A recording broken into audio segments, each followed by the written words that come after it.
The Taliban claims that Osama bin Laden had nothing to do with the September 11th attacks, so we'll talk a bit about what's going on with that. In other news, Australia starts to push back against their lockdown protocols coming up out of their country, including a man riding the horse saying they can't arrest us all, right as Australia announces that they might have a certain quarantine facility outside the city. Yeah, it's exactly just like that. A Washington school decides to put ankle monitors on their students, and Politifact fact checks this and makes it more dystopian, so we'll talk just a bit about that. And to round out the show, OnlyFans is back for its full adult content, and we'll talk a little bit about what that means. It's going to be all this and more.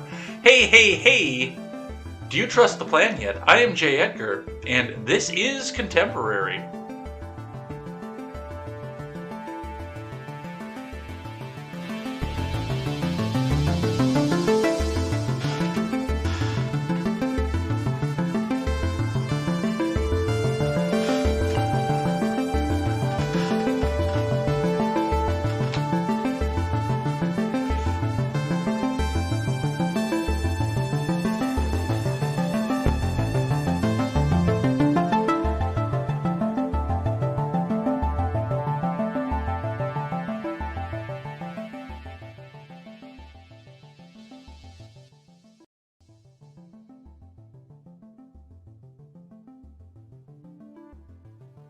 Well, good morning, everybody. Welcome to Contemporary. My name is J. Edgar, and boy, oh boy, is this a weird news cycle.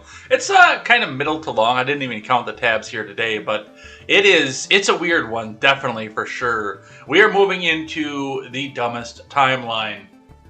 I know, I keep saying that, and it just keeps getting dumber. I don't know anymore. I really don't. I mean, the variety story yesterday, it broke me. You guys watched me break live on air. I'm like, I can't do this anymore. They just keep getting dumber. And I try to advise people, don't be this dumb. And they get dumber. But it is what it is, and we have got plenty of news to talk about, and the news stops for nobody. But before we do get started, we will stop the news for a second and remind you, head on over there, check out my friends over at the new upcoming project, formerly of the Freedom Scoop Media Group. You can check out The Porch Boys, The Daily Ignoramus, The Breakdown with Birkenhoff, The R-Rated Conservative, and The Freckles and Brit Show. Head on over there, check out all of those shows, in spite of the fact that a couple of them are out on hiatus right now, but go over there, check out all those shows. They're great shows. They are wonderful people. They're great friends. I'm so happy to have them around. And once we get up and get the website started, then you can help us support great creators. All right, let's get into the news of the day. So, starting with your finance for the morning, we'll look at the Dow. The Dow closed up another record here, 35,405.50, and as it keeps popping up like that, it's making me nervous. I'm not going to lie. I'm getting a little bit nervous about the way that our finance and the stock market is going, especially since I've seen a headline yet today that says the Fed and Wall Street are looking at each other, staring at each other, waiting for the other one to blink. So, yeah, if that's what they're doing, if they're waiting for the other one to blink, then, well, they're going to take your retirement with them when one of them does. So keep an eye on that. Make sure your stocks are in places that they're safe and your retirement is in a place that it's safe. And watch for what you have going on here. Let's see. In your Bitcoin news, let's get that refreshed because I looked at that last night. Your Bitcoin is tumbling again, 47,381.20. It's a correction. That's the way that I see it off of this here. And if it keeps dropping here, I'm going to keep buying more of it myself because it's only got one way to go, and even if it gets corporatized with this new infrastructure package off of this, that's when it's going to really go up. And now that we're seeing places for you to spend your money, this is not legal official financial advice, but now that we're seeing places you can spend your Bitcoin, it is definitely worth the look to go and see if you can pick some of it up. So that's where it's sitting right now, $47,381 US dollars and 20 US cents. All right. Oh, we got to do steel prices first. Your current scrap metal prices. Your copper is coming back. I know that once we started doing this, we saw copper dropping like a stone every which way to Sunday. But now it's coming back, and we're having several days of copper coming back. Your iron is starting to go down, it looks like. Steel is down to 200 a ton. Light iron is down 140 a ton. Your rotors, your cast iron, 218, 248, reversed, not respectively. Aluminum is coming back up, so if you've got your aluminum cans, go ahead and start gathering those up, because now is going to be the time to go back after that. Catalytic converters are dropping, carbide is going up, and various amount of other things that most of us don't have sitting around in our sheds. But yes, that's where we see these scrap metal prices going. Alright, now let's get into IBD here, starting with an advertisement. Your edge in the market. 2 months of IBD Digital for $12. $12! Aren't you excited? Weren't they promised me $12 for a year? Not that long ago? I don't know. We'll see what happens with that. Let's have a look and see what they have to say. Dow Jones Futures. Market rally keeps rising before Fed Chief Powell. Salesforce leads 4 earnings movers in buy zones. This is from Ed Carson. Dow Jones Futures rose slightly Thursday morning, while S&P 500 futures were little changed, and NASDAQ futures tilted lower. The stock market rally held near recent highs, while small caps reclaimed a key level. Salesforce stock and Snowflake were among the notable earnings reports overnight. The major indices rose slightly, but the S&P 500 and NASDAQ hit fresh all-time highs, while the Dow Jones nudged closer to record levels. The small-cap Russell 2000 reclaimed its 50-day moving average for the first time on July 12th. Infrastructure plays, financials, housing, chips, and cybersecurity were solid performers. The stock market rally is acting well, with Fed Chief Jerome Powell due to give a big speech. Powell speaks at the virtual Jackhole Monetary Conference at 10 a.m. Eastern Time. He could drop hints about the Fed scaling back asset purchases, but many analysts expect him to leave most or all of the taper talk for the September Fed meeting. On Thursday, Fed Governor Esther George said the economy has made substantial further progress, a standard that policymakers have started to reduce monetary stimulus. George said she's ready to discuss tapering bond buys sooner rather than later. Salesforce, Snowflake, Autodesk, Box, NetApp, Zora, and Williams-Sonoma reported earnings late Wednesday. Early Thursday, Chinese EV maker XPeng Motors reported a wider than expected Q2 loss. While topping revenue forecast, XPeng expects Q3 deliveries of 21,500 to 22,500, up 151% to 162% versus a year earlier. That would be a substantial increase from Q2's 17,398. The XPeng P7 competes with the Tesla Model 3 in China. XPEV fell modestly in pre-market trade. Burlington, Dollar General topped Q2 views before the open as well. Dollar Tree and Abercrombie beat earnings targets but missed on sales. All four retailers fell early Thursday. Burlington Stores and Dollar General had closed Wednesday in a buy range. Microsoft and Alphabet pledged to spend several $1 billion on cybersecurity as many other corporate giants committed to major initiatives. That followed a White House cybersecurity summit with President Biden in the wake of several high-profile ransomware attacks. This year, cybersecurity software stocks are up solidly this week on Palo Alto earnings, CrowdStrike joining the NASDAQ 100, and anticipated the White House summit. Oh, that's a lot of numbers here to tell you that your earnings are going up here because people are going back out. But as the Delta variant starts to terrify more people, we might see some of that change. So let's look at the futures. Dow futures rose 0.1% versus fair value. A CRM stock is a Dow Jones component. S&P 500 futures were flat and NASDAQ 100 futures fell 0.1%. Crude oil futures fell 1% overnight. Remember, overnight action in Dow futures and elsewhere doesn't necessarily translate into actual trading in the next regular stock market session. So, a lot of information there, a lot of stuff diving at you at once, but that's what we're seeing coming out of the markets. Let's grab one from CNN on the markets.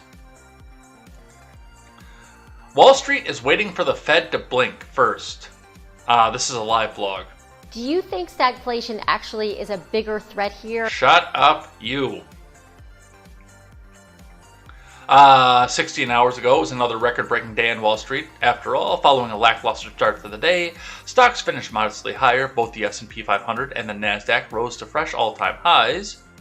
The S&P and the NASDAQ both closed up 0.2%. The Dow finished 0.1% or 39 points higher. How beauty became self-care during the pandemic. Boston Beer downgraded because of seltzer summer slump. That's interesting. Sam Adams owner Boston Beer is truly having a terrible year. Shares of Boston Beer, which also owns the hard seltzer company brand Truly, fell 5% on Wednesday after an analyst at Cowen downgraded the stock to underperform rating. That is essentially a sell. Boston Beer has now plunged more than 40% this year. The company warned in July that alcoholic seltzer, a low-cal drink became increasingly popular with millennials, was losing some of its fizz. More competition is coming too. That's why Cohen's Vivian Azer slashed her outlook for the stock from $8.25 to just $400 a share. That's 30% rather, not 300%, below the current price and the lowest price target on Wall Street for SAM. That's interesting. I didn't realize it was actually called Boston Beer. In Fallout 4, there is a Boston Beer brewery. But I figured that was the real world counterpart for the Sam Adams brewery. I didn't know it was actually called Boston Beer. It feels really uncomfortable to invest right now, strategist says. It's a weird time to be an investor right now. Stocks are on pace for more record highs, but there's an underlying anxiety about the Federal Reserve changing its tune and rolling back market support asset purchases. It feels really uncomfortable to invest right now, said Kristen Bitterly, regional head of investments for North America at Citi Private Bank. We have 50 days this year where the S&P 500 has hit records, so we should be happy, but this lack of volatility is making investors uncomfortable. The S&P has doubled since March, its fastest pace since 1932, according to Bitterly. She thinks the trajectory for the markets is still going higher, but this time with volatility as part of the mix. And that's where I'm going to leave this here, but this is what I want to talk about when they talk about the market. I mean, it's really uncomfortable to be an investor right now, because I definitely wouldn't. Now, you do what you need to do best. This is not official financial advice, but I'm looking at the Delta variant. I'm looking at the panic, and now I only see the leftist of the left of the panic on Twitter. But I'm looking at the panic for the Delta variant. And at some point, everyone keeps talking about forced mandated vaccine or another lockdown coming. Or half the economy out in the lockdown. Or firing employees because they don't have the jab. That's all going to weigh on the market. Once you start having people lose their ability to make their regular income in teaching, in factory work, in medicine, in various things like that. Because they're talking about, no questions, no nothing. If you refuse to get vaccinated, you're fucking fired. In the middle of a teacher shortage and a nurse shortage. If you refuse the vax, you are fired. You are done. You're gone. You're fired. What do you think that's going to do to the market and the 401ks that have stocks in them? Once they're not generating purchases for the stocks anymore. These are all factors you have to weigh back out on this, plus the fact that we are standing dangerously close to the precipice of going right back into Afghanistan in a full military capacity. Not an advisory capacity, not anything like that, but a full military capacity. Because if they start killing U.S. citizens, what do you think the tide is going to... What do you think the American people are going to say if the Taliban starts offing American citizens? Because I said I was going to get out by August 31st, but I can't do it, man. Come on, man. Just give me a little more time, okay? What do you think is going to happen on that front? Because I know what's going to happen on that front. And deep down, the rest of you know what's going to happen on that front, too.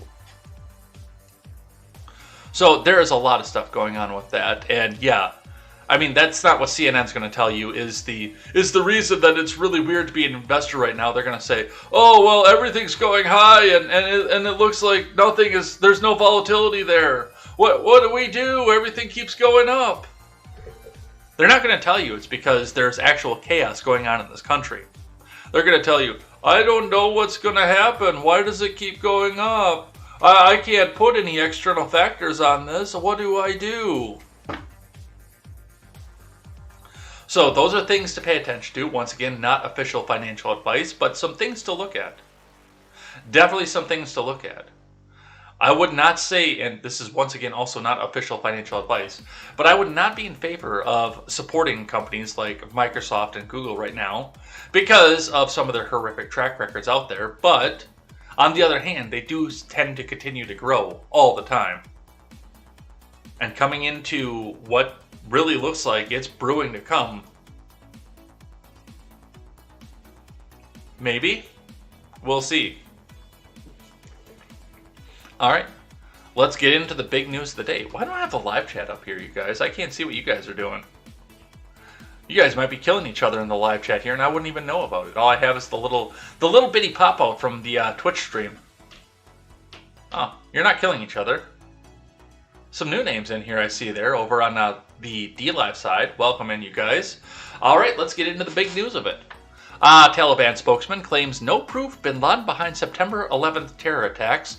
There is no evidence. This was published 11 hours ago, but I saw this before we went live, and I think it's time we got to talk about this. From Louis Cassiano.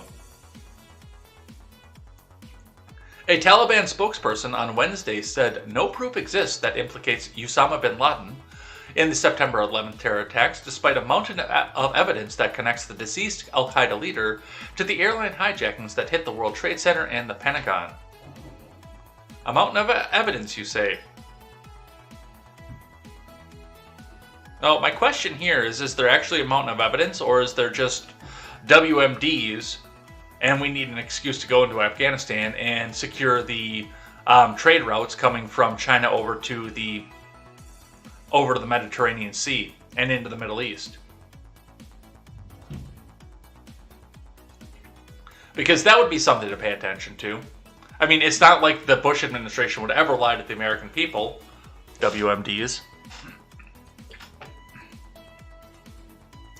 During an interview with NBC's Richard Engel from Afghanistan, Taliban spokesperson Zabullah Mujahid made the claim in response to a question about whether the country will again become a base for terrorism as the Biden admin prepares the withdrawal of U.S. troops. Let's have a listen.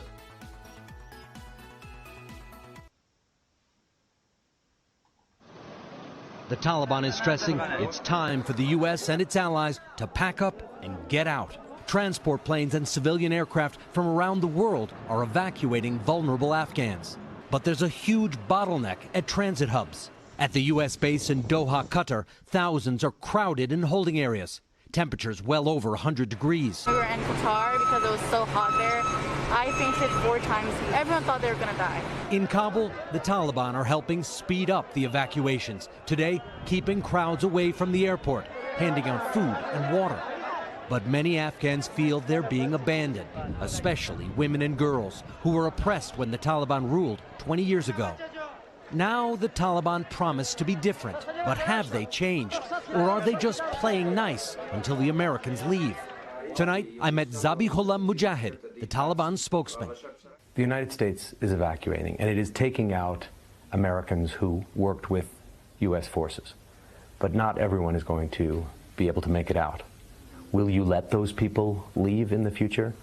Can you guarantee their safety? We don't want our countrymen to go to America. Whatever they have done in the past, we have given them amnesty. We need young, educated professionals for our nation. But if they want to leave, it's their choice.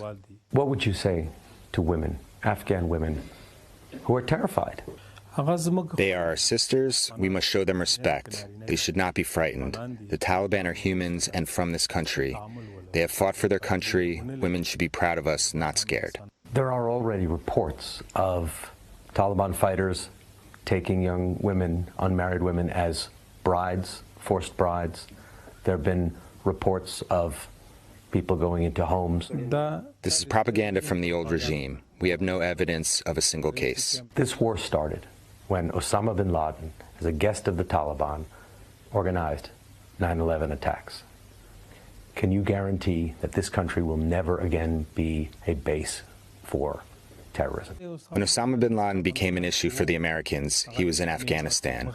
Although there was no proof he was involved, now we have given promises that Afghan soil won't be used against anyone. You still don't think that Osama bin Laden carried out 9/11? There is no evidence. Even after 20 years of war, we have no proof he was involved. So it sounds like even now, after all of this, you're accepting no responsibility. There was no justification for this war. It was excuse for war. How are you feeling right? That right there, it was excuse for war. WMDs, that's the first thing that I have to say about that. WMDs. Did we actually ever really need to be in Afghanistan in the first place? Or did the Bush administration tell us what they needed to hear so they could get more people back out there? And, you know, I've pointed this out on numerous occasions. I've looked at the economy and just looked at some of the things that were happening into the mid to late 90s, and some of the ways that people were going. Some of the property ownership rates that were starting to fall in the mid to late 90s, some of the people who were going more into renting, and some people who were starting to live in or close to home, even into adulthood there. Just watching some of the financial situation going on with that, and realizing that, you know, if you start putting combat pay into the economy, I've said that the crash of 2008 should have happened in 2002. Because looking at a mountain of evidence and things that were going on at the time, after getting hit by the crash of 2008, I wanted to know where it came from, and, you know, looking to see if there was a way that it could have been prevented. And I realized that, yeah, this should have all happened in 2002, but, you know, you start injecting combat pay into the American homes, you're going to push it off just a little bit. Not enough to keep it from happening, but enough to kick the fucking can down the road so it's somebody else's problem. And boy, oh boy, after a terrorist attack, if we need to go into the war that ends empires, in the country that ends empires, hey, that'll put combat pay into a lot of pockets for a long, long, long time. I don't trust the Bush administration. They're fucking butchers. I hate George W. Bush. There are a few politicians, because I'm a decent human being, where I would dance on their grave after they died. And HW was one of them. I took a victory lap for that. And W will be another one. W will absolutely be another one. But that's what we're seeing coming off of that. And the Taliban is saying that we have no evidence that bin Laden had anything to do with this. And honestly, at this point, I'd believe it. I would believe it. If they showed me their mountain of evidence that says that Osama bin Laden had nothing to do with any of this, I would come back and say, okay, I'll have a listen. I'll look over your evidence. I'm not just going to come out with American patriotism and say, no, it was bin Laden. We'll put a boot in your ass and sing American Grace. All right, let's do some more stuff with Afghanistan here. Dozens of California students, parents stranded in Afghanistan after summer trip abroad. From Cameron Jenkins.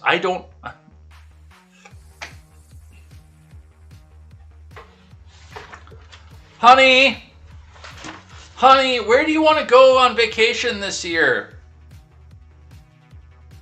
Oh, I don't know. I got these catalogs in front of me. Oh, sweetheart. I think Kabul is wonderful this time of year. We should go there.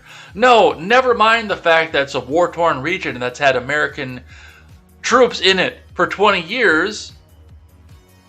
And we're on the precipice of trying to get pulled out of there right now. Let's go to Afghanistan for the summer. Really? Who picks Kabul? Apparently somebody did.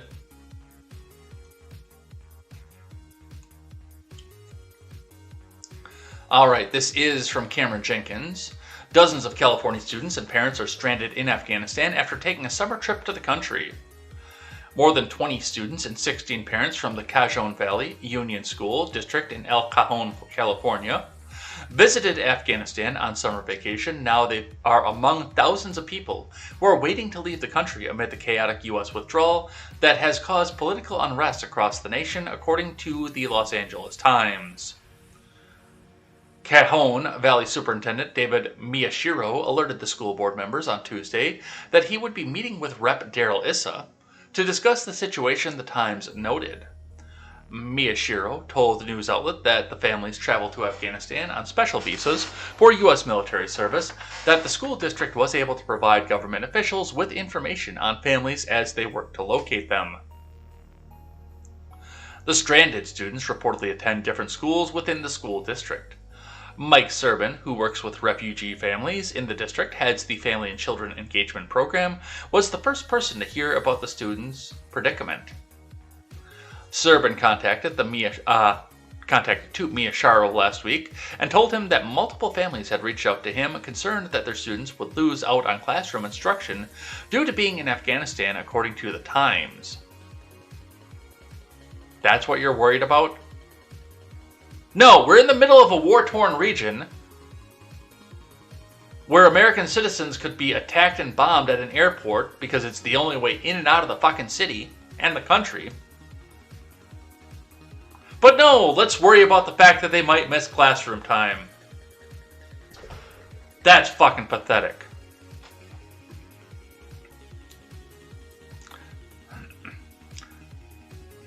Congressman Issa and his staff are working diligently to determine the facts on the ground, any bureaucratic barriers that can be removed, and the best way to help those stranded leave Afghanistan and return home safely. We won't stop until we have answers and action, an Issa spokesman informed Miyashiro in an email, the Times reported.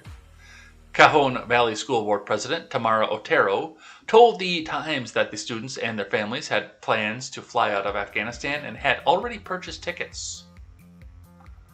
But unfortunately, they were not able to get to the airport, Otero said.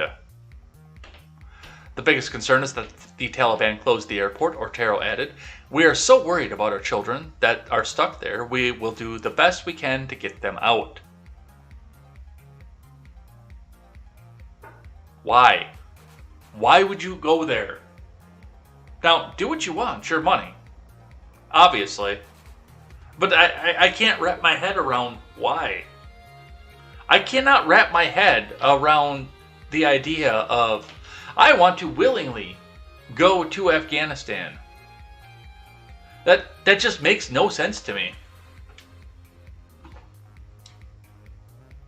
But, well, it is what it is, and I hope that our wonderful houseplant in chief can get these people back out too. 5 days. 5 more days. Alright, from U.S. News and World Report.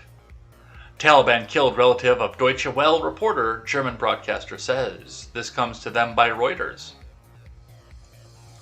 From Sabine Siebold.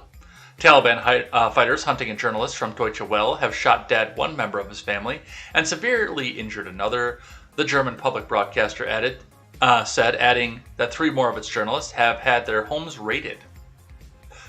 The Islamist militant movement had promised it would allow free media, banned when it was last in power from 1996 to 2001, when it gave the first news conference on Tuesday since capturing the capital city of Kabul. Some Afghan journalists have reported having been beaten and their homes raided since the Taliban seized the capital on Sunday. Deutsche Welle said the Taliban had been doing a house-to-house search to find the journalist, who said it was now working in Germany and did not name. Other relatives were able to flee and are now on the run, it said. Yeah, I'm going back to Germany, yeah. No, don't, my family, you stay here.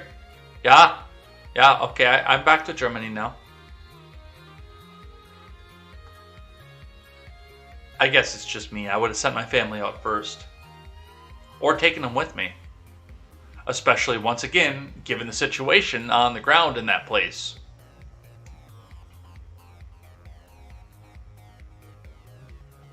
You know?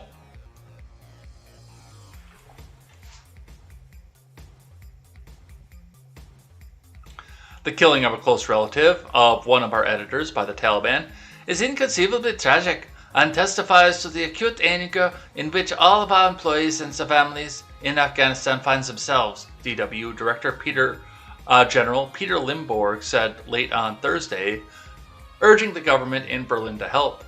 One spokesman for the Taliban did not immediately respond to requests for comment, while another could not immediately be reached. Some Afghan journalists say the situation is not yet clear. They assured us that we are not safe, Kashul Asefi, Executive Vice President of Afghan private broadcaster Ariana Radio and Television Network, said.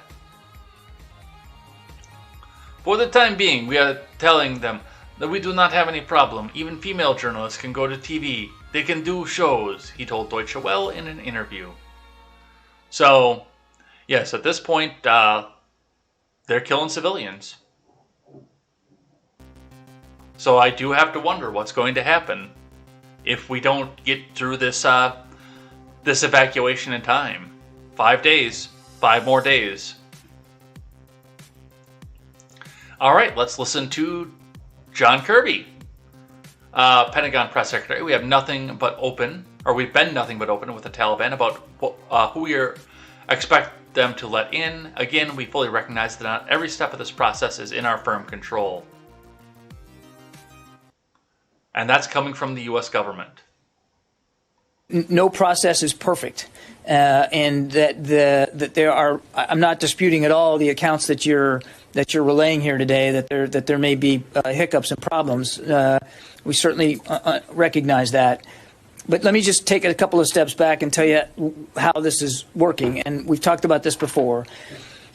We have consular officers. Now there's more than 30 at the airport stationed at the gates with American troops who are helping them do their job of processing individuals as they come in, checking credentials, making sure that they are who they say they are, and that they are in a valid group that we're trying to move onto the airport grounds.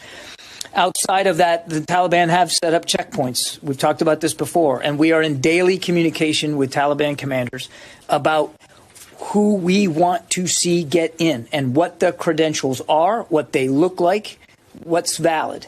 And that communication happens literally every day. We have been nothing but open with the Taliban about who we expect them to let in. Again, fully recognize that it's that not every step of this process is in our firm control, and that there are going to be instances where it doesn't work as advertised. But I can tell you that there isn't a single day that goes by where Admiral Vasey and General Donahue aren't working this in a very personal way with Taliban authorities outside the airport. Doesn't that fill you with confidence? The process is not every step of this process is in our firm control. Okay, and I respect the fact that, you know, every once in a while you'll get a situation where not every step of the process is in your firm control. I know that there are a lot of America firsters out there, and like the MAGA people, like, the process is always in our control because America is the best, and we are America. We just take what we want from the world here. And there's a lot of neocon rhetoric that goes with that. But I do respect the fact that sometimes there are situations out there where not everything is fully in your control. I accept and respect that. But don't tell the fucking American people that. And certainly don't get out on live TV where the Taliban can go watch it and figure out, hey, Mohammed, they've accepted that we are in control of this.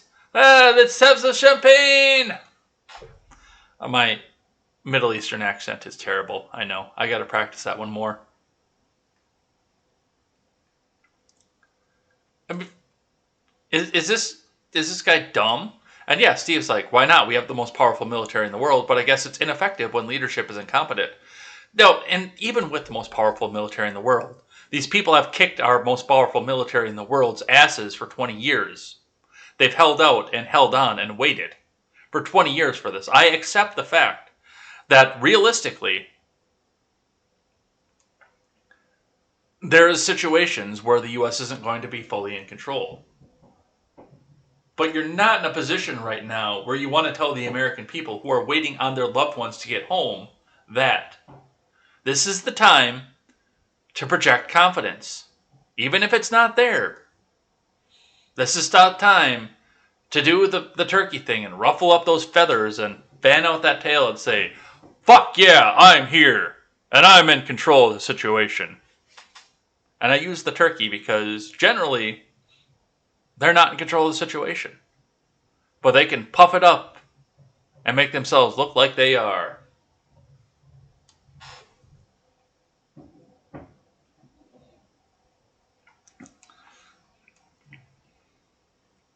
All right, let's keep going here. We've got one here from NPR for you guys.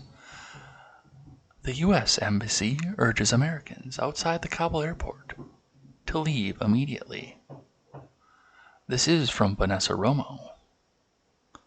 And remember, this is NPR.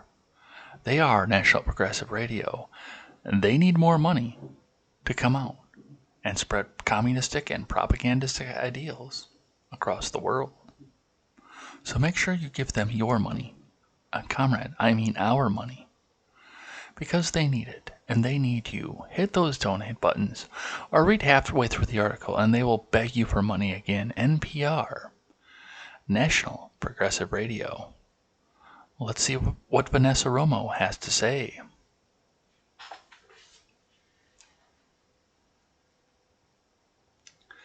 The U.S. Embassy in Afghanistan is urging Americans outside the gates of the Kabul airport to leave immediately, citing security threats. Officials also cautioned U.S. citizens against travel to the airport.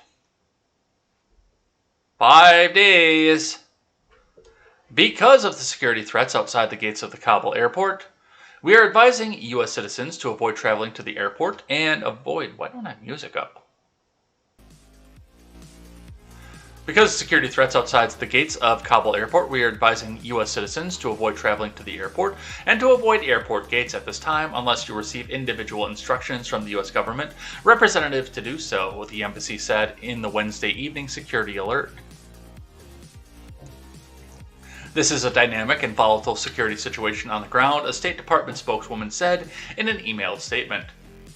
We take seriously the priority we attach to the safety and of American citizens, the embassy in Kabul issued a security alert instructing U.S. citizens who are at the Abbey Gate, East Gate, or North Gate to leave immediately. The sudden warning comes just hours after Secretary of State Anthony Blinken said the U.S. would remain on track to complete the evacuation mission by the August 31st deadline as long as the Taliban continue to cooperate. Speaking at a news conference Wednesday afternoon, Blinken underscored the complexity of this operation and its dangers. We are operating in a hostile environment in a city and country now controlled by the Taliban, with the very real possibility of an ISIS-K attack, Blinken said, calling the coordinated effort a very high risk. Blinken estimated as many as 1,500 U.S. citizens remain in the Taliban-controlled country, although he suggested the number could be much lower. As of Wednesday, he said government officials were in touch with approximately 500 people and that officials were providing them with instructions on how to reach the Kabul airport safely. For the remaining 1,000 contacts we had who many Americans seeking to leave Afghanistan were aggressively reaching out to them multiple times a day through multiple channels of communication to determine if they still want to leave, he said, noting that some may turn out not to be American citizens. Over the last 10 days, the U.S. State Department has evacuated roughly 4,500 U.S. citizens. President Biden has called on contingency plans from the Pentagon and State Department in the event that the evacuation mission is not completed at this time. Let me be crystal clear about this, Blinken said. There is no deadline on our work to help any remaining American citizens who decide they want to leave to do so, along with the many Afghans who have stood by us over these many years and want to leave and are unable to do so. That effort will continue every day past August 31st. No, it won't. You have lost control of the situation. You might try to continue the effort, but the people that are in control of the city right now, they have no interest in that. And I do like the idea that they keep starting to bring out the linguistic propaganda here. Did you catch it? The people who want to leave. We are going to get the people who want to leave out of there. We're going to get every American citizen who wants to leave out of there. Now, what happens September 1st? Once we start realizing that there are people over in Afghanistan who were not accounted for. Hey, my neighbor Sue, she didn't come home. Oh no, what do I do? Hey, my Uncle Tom was over there and he never came home. What happened? What's the deal? Hey, my brother Robbie, he never came home from Afghanistan. Oh, I thought these people, they just didn't want to leave. Oh, no, it's fine. No, they didn't want to leave. They wanted to stay over there forever. They love it over there so much. They're going to stay there forever. Sue's going to put on the burqa. She's going to become an honorary war bride. Watch for it, because I guarantee you, when some people start asking questions on, where's my neighbor? Where's my uncle? Where's my brother?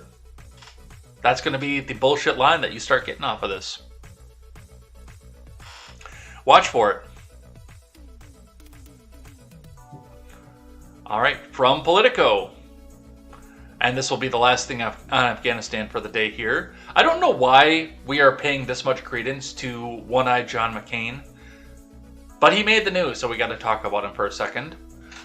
From Politico, we will kill you. Congressman says U.S. should reject Taliban threats over August 31st deadline.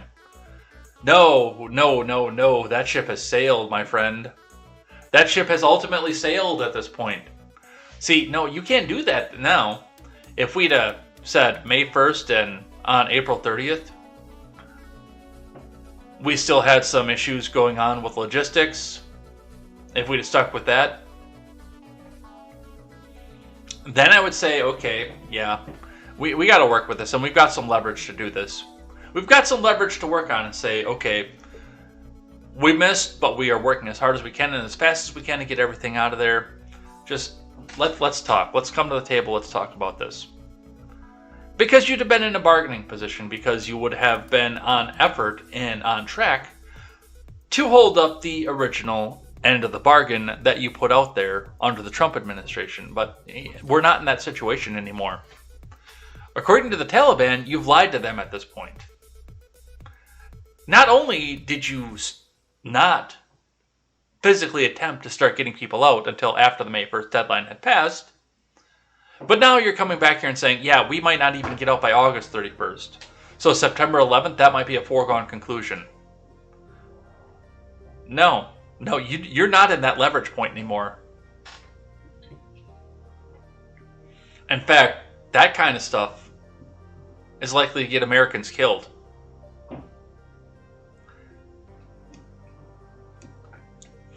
From Daniel Hahn, Rep. Dan Crenshaw said Tuesday that the Biden admin should laugh at the Taliban threats regarding any extension of the U.S. airlift operation in Afghanistan, insisting that the military should reject any timetable imposed by the Islamist militant group. We need to send a very clear message to the Taliban. We're not negotiating about our deadline, the Texas Republican, a former Navy SEAL who served in Afghanistan, said in Politico Playbook interview. That should be the message. We should laugh at them when they say, oh, well, that's the red line for us, and you need to be out by August 31st. No. And if you get in our way when we are extracting Americans, we will kill you. This is somebody who doesn't understand diplomacy. That's why I call him One-Eyed John McCain. That's the only message that Biden should be delivering to the Taliban.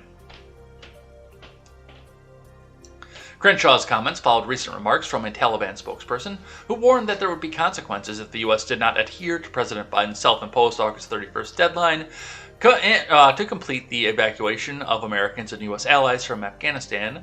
While Biden had previously suggested he could extend the deadline to pull troops out of Afghanistan if needed, he indicated on Tuesday that he will stick to the August 31st withdrawal deadline following a Pentagon recommendation, according to two people familiar with the matter. Crenshaw has been a harsh critic of America's withdrawal from the country. Warhawk! The Texas congressman has argued that keeping a small presence is necessary for stability in the region and that American troops should try to retake air bases in the country. He's another fucking W Republican. Get him out of there. People of Texas, do your thing. Get rid of that dumb fuck. Well, it's Texas. Your options aren't much better. You could primary him, or you could put Beto O'Rourke in his place. But, yeah. This is why we are going back to war over there. 5 days, Joe Biden. 5 days. I'm interested to see what you do about this. Especially when you have One-Eyed John McCain breathing down your neck for it. Alright, let's talk about the commie fucking coup. Starting with the Australian. Man who rode horse at Queensland NSW border slapped with $7,000 fine. Let's watch the video for that. Thank you, Saint, by the way, for bringing this up too.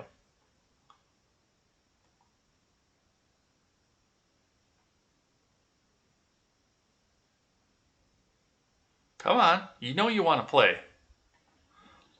Let's hit a refresh on this.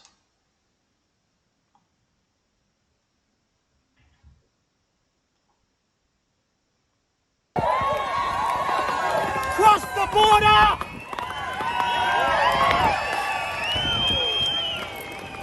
Everyone cross the border, they can't hold all of us! Cross the border! Everyone cross the border! They can't hold all of us. I don't know if that's like his horse that's running down through there, or if like he jacked a police horse. It's Australia. With the exception of the cities, it's mostly rural still. So I don't know the situation of that. I mean, he's got the right idea. They can't arrest all of us, or maybe they can. We'll see what happens with the next story coming off of this. This is from James Hall. A man who declared they can't arrest us all as he rode bareback, giggity, through a large crowd at the Queensland NSW border has been fined more than $7,000. The 52-year-old, who has since been revealed as a professional stuntman, was filmed galloping through the crowd of more than 1,000 people protesting against lockdowns and border closures at Coolangatta Tweed Heads on Sunday. Michael Corrigan attempted to spur the rally to storm the border through a theatrical performance akin to the films he has featured in as a stuntman, including Hollywood blockbuster Thor Ragnarok. "Cross over! Everyone go to the border!" the man was filmed crying as he rode through a large crowd. "They can't arrest us all!" The 52-year-old wasn't charged but was slapped with hefty fines by police in Queensland and NSW, $4,135 and $3,000 respectively, for failing to follow public health directions. Gold Coast Acting Chief Superintendent Rice Wildman said the protest was a high-risk event given the health crisis unfolding in NSW, but reserved particular scorn for the man who rode bareback. Giggity. That particular male, 52-year-old male from Murwillumbah, was issued a $4,135 fine here in Queensland, he told reporters on Wednesday afternoon. "I'm well aware that there are other enforcement activities being undertaken by NSW police against the same male, and obviously what we want to reinforce is that if you're looking to participate in these kinds of activities, you're liable to face these types of fines and be held accountable." The comments follow Premier Anastasia Palaszczuk ordering a 2-week pause on arrivals entering Queensland from COVID-19 hotspots, including NSW, Victoria, and the ACT. So, I mean, he's right. They can't arrest them all. They're going to try. I guarantee you they're going to try at this point. But, yeah, he's right. And it's nice to see Australians pushing back. I know, and I heard an interesting anecdote about this yesterday, about Australians. Now, a lot of us will come out and say that why is Australia just laying down for this? Because, or why is the government allowed to be tyrannical is the other side of this? Because Australians have a sense of freedom and a sense of going against the grain because they're descendants from criminals. But also keep in mind that they are also descendants of the jailers. So it's an interesting way that this goes over in Australia. All right, let's grab one from, I believe this is an ABC. Yes, abc.net.au. I can't believe I have to read this article. I can't believe we're getting to this point in this country. Regional COVID-19 quarantine facility to be built near Wellcamp Airport in Queensland. From Jessica Rendall and David Chen. The Queensland government is pushing ahead with its own regional dedicated COVID-19 quarantine facility. Premier Anastasia Palaszczuk announced today that Cabinet has approved the project on a vacant land owned by the Wagner Corporation just outside Toowoomba near west of Brisbane. The announcement came as the state recorded 2 new cases of COVID-19, both in hotel quarantine. Construction started at the site near Wellcamp Airport, with 500 beds to be available by the end of the year and total capacity of 1,000 by March of next year. Construction firm Wagner's first submitted the plan to use its Wellcamp Airport as the landing point for some of the Australians stranded overseas in January. The financial arrangement between the state and the government and the Wagner family will be commercial in confidence, but the state government has signed a 1-year lease with the option of extending to a 2- or 3-year lease. Our hotels were not built for the Delta strain of this virus, Ms. Palaszczuk said. This is going to be a great boost for our defense against the Delta virus in this country, and I believe that we need regional facilities right across the country. I've been advocating for this for a long time. It's a no-brainer. As you're holding people down and forcing the vaccine into their arms, and now you're building a concentration camp. And make no mistake, that's what this is. Oh, you refuse to comply with the lockdown orders? Oh, hey, we've got a facility for you. But now they can arrest us all. Yes, go out there and we'll disappear you. Now, my question, of course, is, are these people going to be coming back from this area? Or are they just going to be, oh, Simon Phillips? Who the fuck was that? I've never heard of that person. So, that's what's happening over in Australia. That's terrifying. Let's grab one more from overseas here. From The Hill, French anti-vaccine pass protest demonstrate for 6 weekend. From Elaine Castronuovo. French protests against the country's vaccine health pass continued for the 6th straight week. On Saturday, with tens of thousands of people marching in Paris and other cities in opposition to the new vaccine requirements implemented for several public activities. Reuters reported that there was a total of about 175,000 people who gathered throughout France on Saturday. Photos and videos circulated on social media showed demonstrations, most of whom were maskless, holding signs with phrases like Liberté and Libérons la France, or Liberate France. Wow, we got a lot of video today. A lot more video than I thought we were going to have. Let's watch.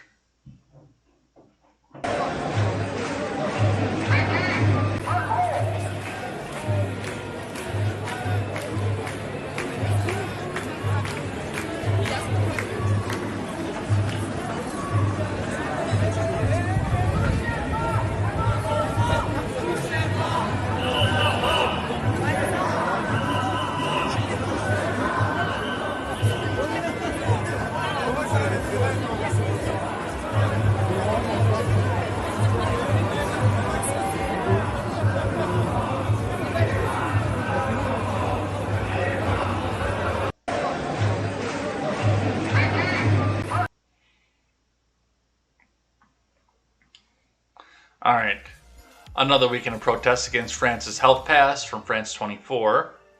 Around 200 different protests were held throughout the country last Saturday, though the total number of demonstrators declined from last weekend when authorities recorded nearly 215,000 protesters.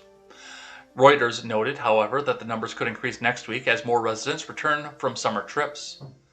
Protesters on Saturday called for French President Emmanuel Macron to abolish the vaccine passes, with demonstrators in Paris chanting, "Macron, we don't want your pass!"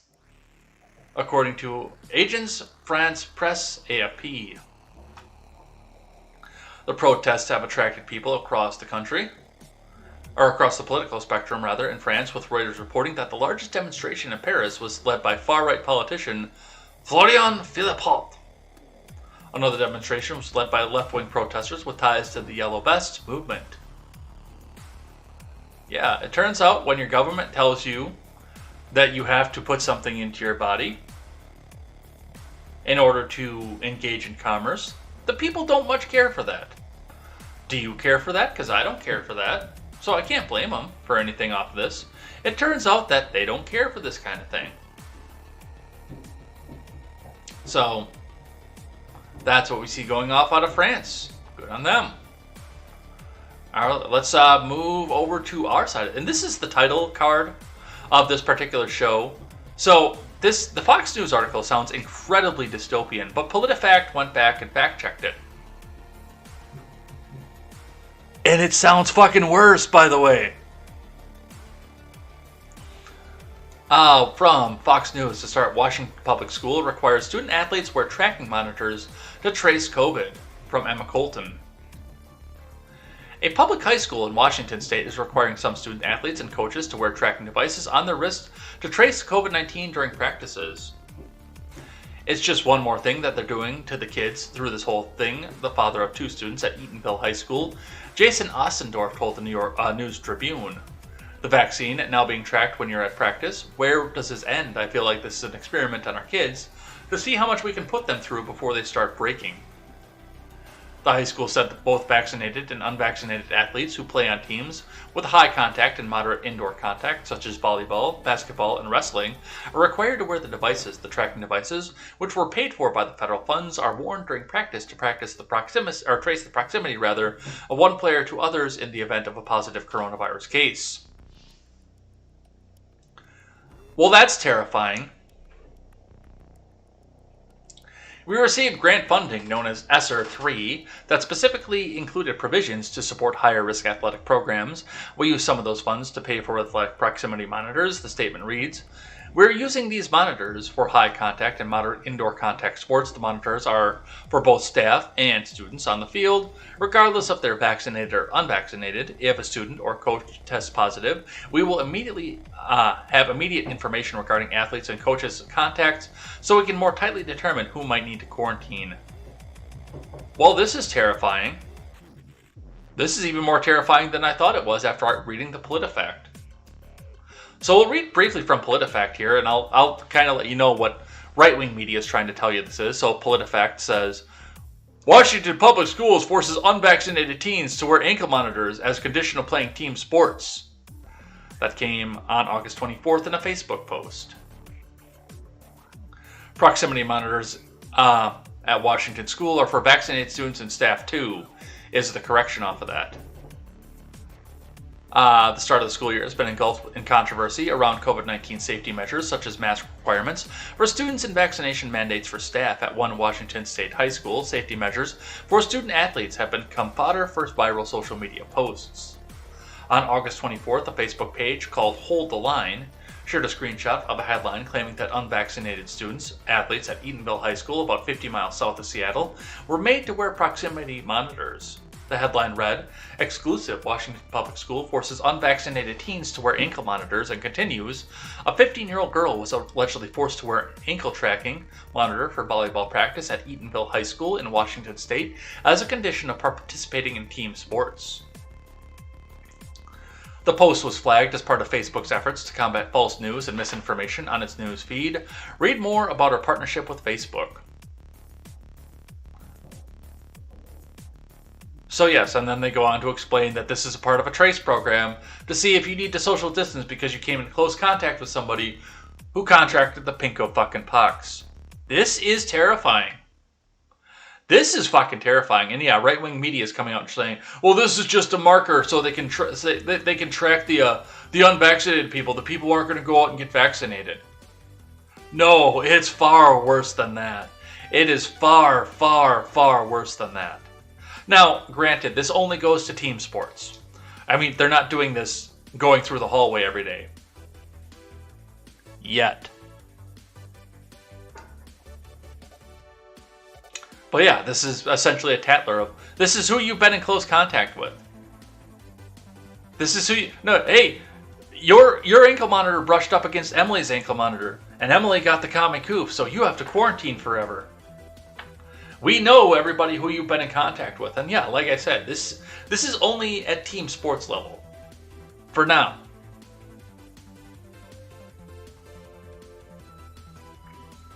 But this is a terrifying example of where people can continue to go with some of this stuff.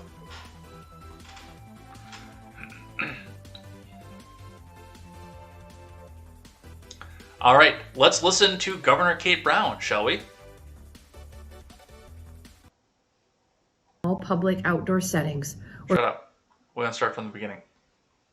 All right, let's listen to what Kate Brown has to say.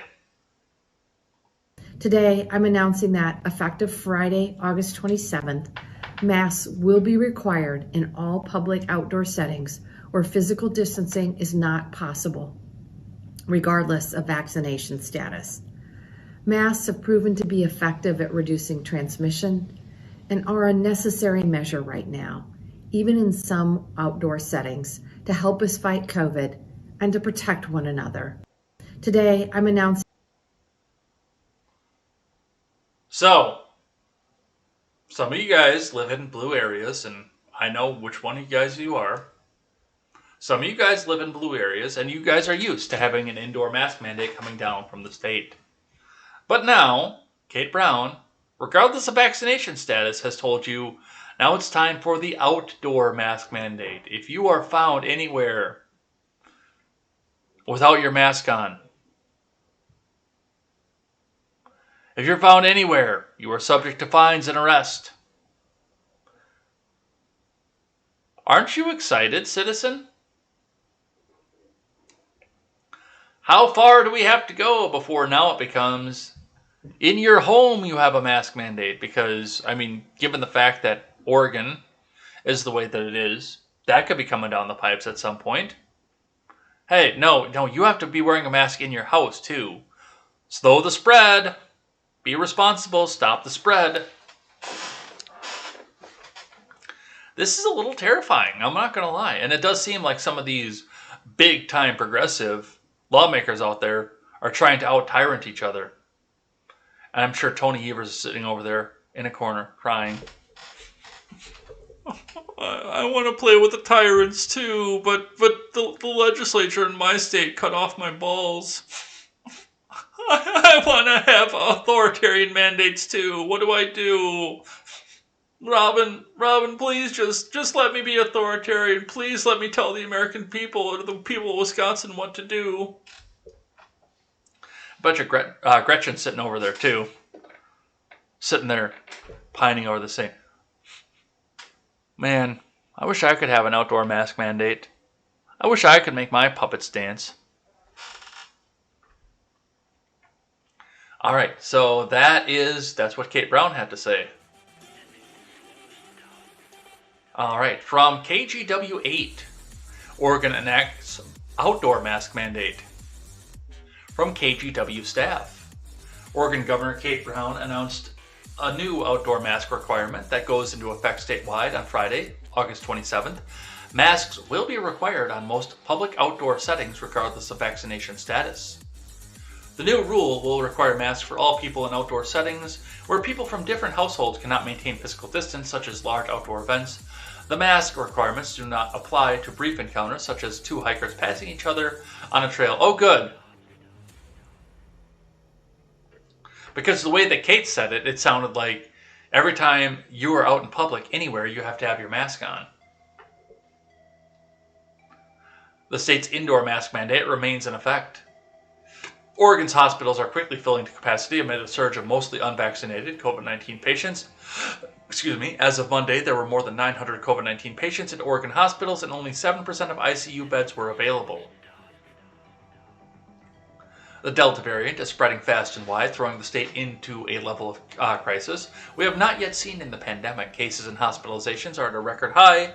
Governor Brown said in the news release, masks are a quick and simple tool we can immediately deploy to protect ourselves and our families and quickly help stop further spread of COVID-19. The rules do not apply to private residences yet, but the Oregon Health Authority is recommending people wear masks even for small outdoor gatherings where people from different households aren't maintaining physical distance.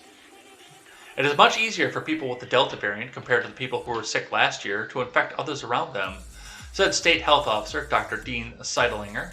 That is because they have 1,000 times more virus in their nose, which means that those around them are much more likely to get sick, because this variant behaves so much differently. We're starting to see instances where cases are clustering around events like outdoor music festivals that happen outdoors. Wearing masks in crowded settings, even outdoors, will help slow the spread of COVID-19. Yeah, how'd that work out for you last year? I'm curious. No, I'm dead serious. How did that work out for you last year when you said, if everybody just masks up, then we will end the spread of this and it'll go away. It'll be done. Just wear your mask and stop being selfish.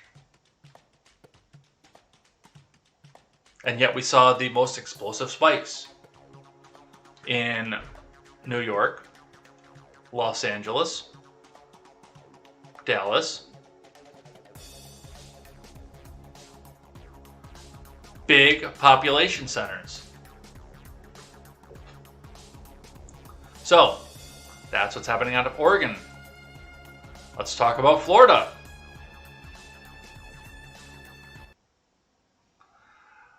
With thousands of Florida students in isolation, Governor DeSantis accuses the media of bias towards masks. I understand, respectfully, people in your profession love having kids in masks. I get it. You guys have taken an editorial position on that, very clear. The data doesn't support it. There's a great article, actually, in New York Magazine, of all places, that went through this 3,000 words, very thorough view of all the evidence and lack of evidence. I understand, respectfully, people in your profession. Continuing on, Governor DeSantis refuses to answer questions about additional consequences for schools with mask mandates. You mentioned additional consequences. Anyone else who hasn't had a chance to ask? Yes, ma'am. I haven't asked one yet. One more. Additional consequences for schools. We'll see you guys soon. We'll take care. You brought it up, Governor. It's fair game. Well, that was very selectively edited because it's the recount. I'm not actually surprised that was very selectively edited. Let's read from CNBC. Did I have one for Florida? No, I still don't care for Ron DeSantis. I'm sorry. He has done a lot of stuff sidestepping the legislature, which is made up of people who represent the local areas.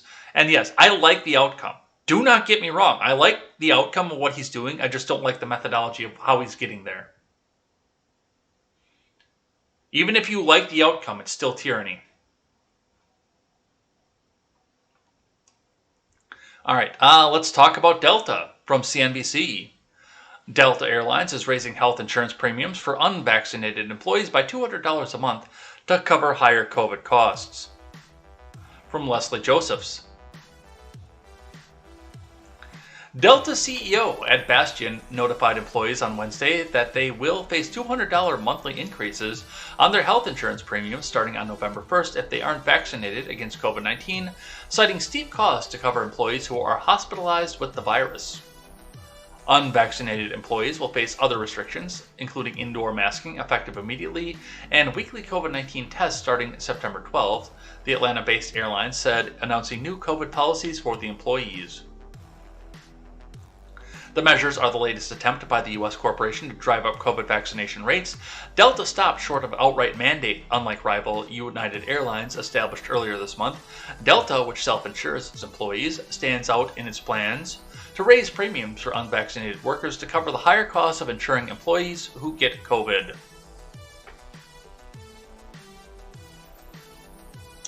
The average hospital stay for COVID-19 has cost Delta $50,000 a person. Bastian said in an employee memo this surcharge will be necessary to address the financial risk the decision to not vaccinate is creating for our company in recent weeks since the rise of the B.1.617.2 variant. All Delta employees who have been hospitalized with COVID are not fully vaccinated. Yeah, I would love to see the numbers on that because I still guarantee you there's some book cooking going on with that. United Healthcare administers the airline's health insurance plans. The change in approach was Delta's initiative. Delta also said starting September 30th, in compliance with state and local laws, COVID pay protection will only be provided to fully vaccinated individuals who are experiencing a breakthrough infection. That is enough for you to never fly Delta again. That is discrimination. And given the fact that there are a lot of people, it's not all the people. There are people like me who are just like, I don't want it. I barely take aspirin. Why the fuck would I want that? There are people like me who do that. But there are a lot of people out there who do this for a religious purpose.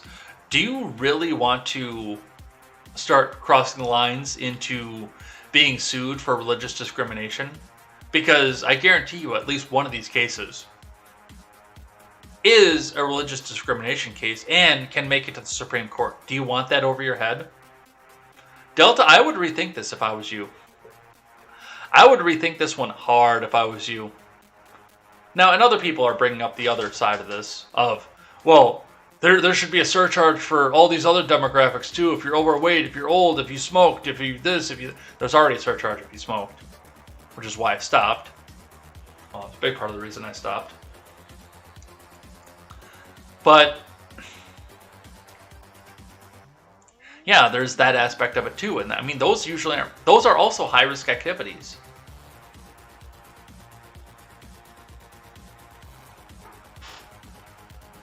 But yeah, I'm waiting to see this one go over on religious grounds and land at the Supreme Court's doorstep, because that's no bueno.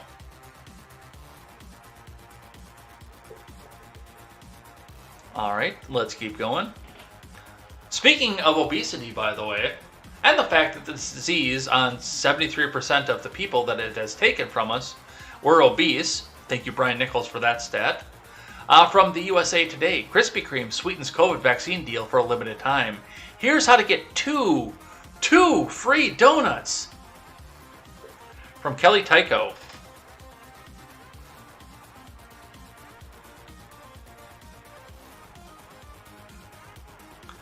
Krispy Kreme is sweetening its vaccine deal to encourage more people to roll up their sleeves to get the jab or prove they already got it.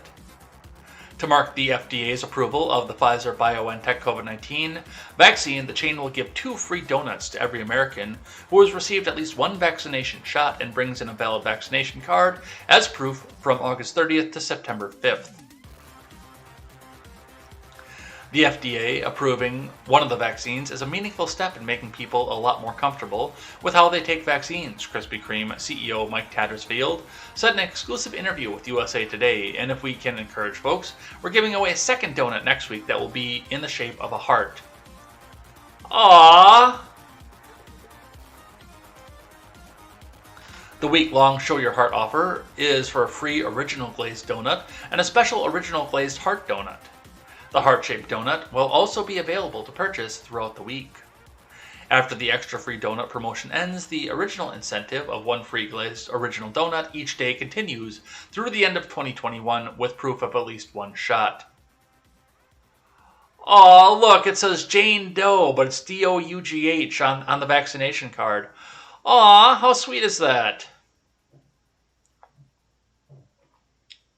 Tattersfield said since the promotion began on March 22nd, the company has given away more than 2.5 million vaccine donuts. Krispy Kreme also gave away 30 million free donuts in 2020 to healthcare workers, teachers, graduating seniors, and others. Krispy Kreme employees are strongly encouraged to get vaccinated, but aren't mandated to get the shot. Tattersfield told USA Today employees are given paid time off to get vaccinated. Okay, how can you afford all of this? And you just became an IPO, too. Like, this year. You just became a publicly traded company. If I was a shareholder in Krispy Kreme, I'd be saying, no, fam, no. All they do is just keep giving away free stuff and free stuff and free stuff. How can you afford this? Are you jacking prices that hard that you can afford to give away, what do we have? 2.5 million, 30 million to healthcare workers, teachers, graduating seniors, and other. 32.5 million free donuts. For what is essentially your business. That's a lot of money, yo.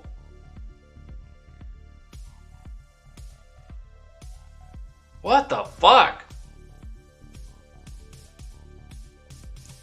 Alright, let's talk about the plant. Marjorie Taylor Greene.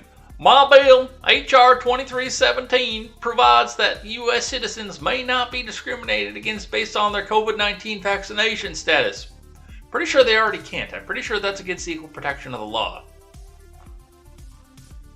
The We Will Not Comply Act. Because that's not going to get picked up by the mainstream media to, oh, hey, look how unhinged Marjorie Taylor Greene is. Hey, you better vote against her. Hey, no, this is what all MAGA people are like. This woman is a fucking plant. And this thing isn't going to go anywhere. I mean, she keeps writing up these legislations that can't go anywhere, that can't do anything, because she's not on a single committee. She's been stripped of all her committee assignments. She's just a yes or no vote at this point. We can read some of this here. I do have this in the Discord, by the way, if you guys want to go check it out. That should be linked in the description everywhere for you guys. The text of this, though, in 117th Congress, first session, H.R. 2317 to provide the U.S. citizens may not be discriminated against based on their COVID-19 vaccination status and for other purposes. Mrs. Greene, somebody's married to that psycho? Wow. Mrs. Greene of Florida introduced the following bill, which was referred to the Committee on the Judiciary in addition to the Committee on Energy and Commerce, Education and Labor, Transportation and Infrastructure, and Foreign Affairs for a period to be subsequently determined by the Speaker in each case for consideration of such provisions as fall within the jurisdiction of the committee concerned. Section 1 short title. This act may be cited as the We Will Not Comply Act. Section 2, Interstate Commerce. No entity that is subject to Title II of the Civil Rights Act of 1964 may discriminate against any person because such person has or has not received a COVID-19 vaccine. Funding riders. No federal funds may be used to require any individual to receive a COVID-19 vaccine, nor to enforce such a requirement. No federal funds may be made available to any elementary school, secondary school, or institution of higher education if such school or institution requires an individual to receive a vaccine. The term elementary school and secondary school have meanings given to those terms in Section 8101 of the Elementary and Secondary Education Act of 1965. That's definitions, private rights of actions. An individual who's been discriminated against on the basis of the individual's COVID-19 status or the individual's failure to comply with a requirement to wear a face covering may bring an action in the appropriate U.S. District Court seeking damages. Prohibition on vaccine requirements to obtain government documents, interstate travel, under their privileges and immunities cause, civil rights and education opportunities. Now, a lot of this stuff is already illegal, but it looks like if you're actually looking at this bill in its actual definitions and the definitions it's laying out, that this will actually just reinforce that and make sure that this all includes the COVID-19 vaccine. But because it came from Marjorie Taylor Greene, it's sus on the top of it. It's another grandstanding attempt so that her handlers can get her into the news briefly again. All right, from ABC. Wow, we're just about done here. And we're just about out of time too, but we're getting close to the end. Montana, only state to ban vaccine requirements for employees. From Iris Samuels of the Associated Press / Report for America. From Helena, while many large companies across the U.S. have announced that COVID-19 vaccines will be required for their employees to return to work in person, there's one state where such requirements are banned. Montana. Under a new law passed by the state's Republican-controlled legislature earlier this year, requiring vaccines as a condition for employment is deemed discrimination and a violation of the state's human rights law. Montana is the only state in the U.S. with a law like this for private employers, said Hemi Towerson, executive director of the National Academy for State Health Policy. The law has raised some concern among employers across the state as Montana struggles with a rise in cases that is once again straining the state's healthcare system. Pushback swelled this week when physicians called on the legislature to reverse the law. This is against everything we've ever known or believed about public health, said Dr. Pamela Cutler, president of the Montana Medical Association. I believe it's a travesty now, and it needs to be fixed so that we can make our offices safe for patients and our coworkers. GOP lawmakers who supported the bill in the state legislature said it was needed in response to employers coercing employees to get vaccinations under the threat of termination. Some of the loudest supporters of the bill were employees of Benefice Health System in Great Falls, who were told earlier this year that COVID-19 vaccines would be necessary to keep their jobs. It is discrimination. And even the plant got it right in her bill. It's discrimination. And some of this is going to be discrimination on the grounds of religion. And like I said, that is not something that you want to take in front of the Supreme Court as an employer, because you will not win.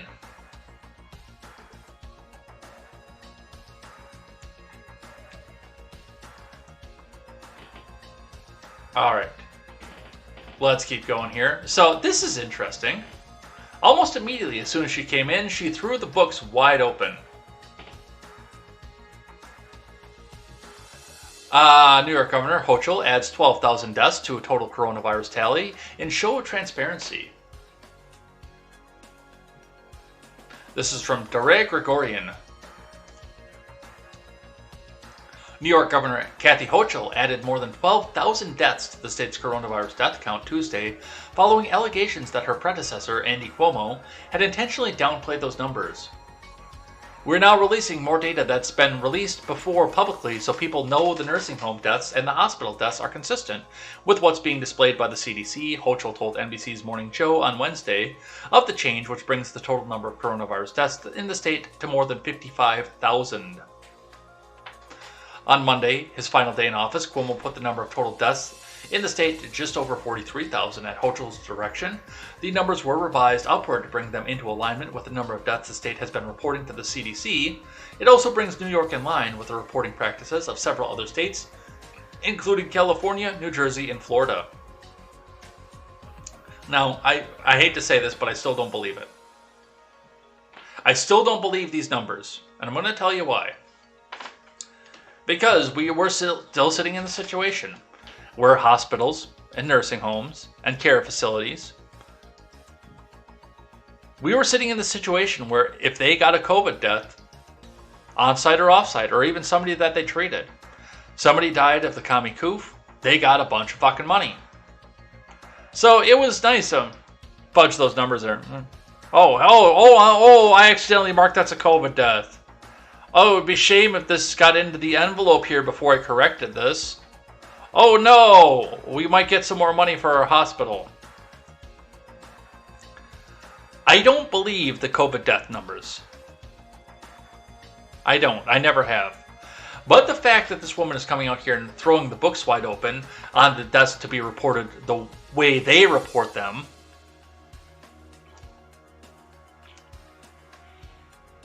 does tell me that there's some vengeance going on here as well. And hell hath no fury. Now I know we talked about Cuomo yesterday. We talked about the fact that, Kathy Hochul, they never had a partnership. She did her own thing, he did his thing. This wasn't the partnership you picture between a governor and a lieutenant governor. So I looked at this when I saw this yesterday, and I started to think to myself, either he diddled her or tried to diddle her and she didn't like it, or she was pissed because he tried to diddle everybody but her. Because she's in her 60s and was in her late 50s at the time. And I might believe the latter more than the former. But regardless, hell hath no scorn like a woman's fury. I'm sorry, I got that backwards. Hell hath no fury like a woman's scorn. That's the way it goes. Maybe I should go back to sleep.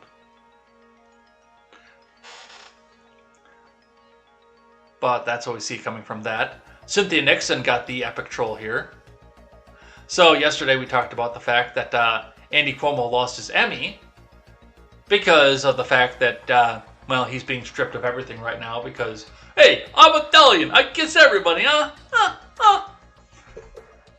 A rare moment of clarity from Cynthia Nixon. And this is exceedingly rare. Cynthia Nixon trolls Andy Cuomo for losing his Emmy from Carl Campanile and Bruce Golding. And the award for the best put down of a disgraced ex-governor by a former rival goes to former Sex and the City star Cynthia Nixon. Danced on former Governor Andrew Cuomo's political grave Tuesday following the rescinding of the Emmy he was awarded last year for his daily coronavirus briefings. The difference between me and Andy Cuomo, neither of us is governor, but I still have my Emmy, she tweeted. Nixon's mocking taunt, which evoked the notion of schadenfreude in the city, was reminiscent of the bitter 2018 Democratic primary between her and Cuomo, which he won by a 2-to-1 margin. Nixon won 2 Primetime Emmy Awards in 2004 and 2008, according to IMDb's website. The first is for her signature supporting role as Miranda Hobbs on HBO's Sex and the City, which is currently shooting the 3rd movie spin-off of the... Really? People still want to watch that? Okay. And the second is for a guest appearance on NBC's Law & Order SVU, which I think I saw that one too, actually.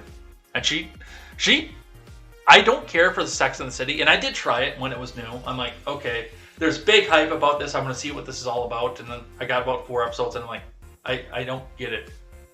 It's 3 hookers and their mother?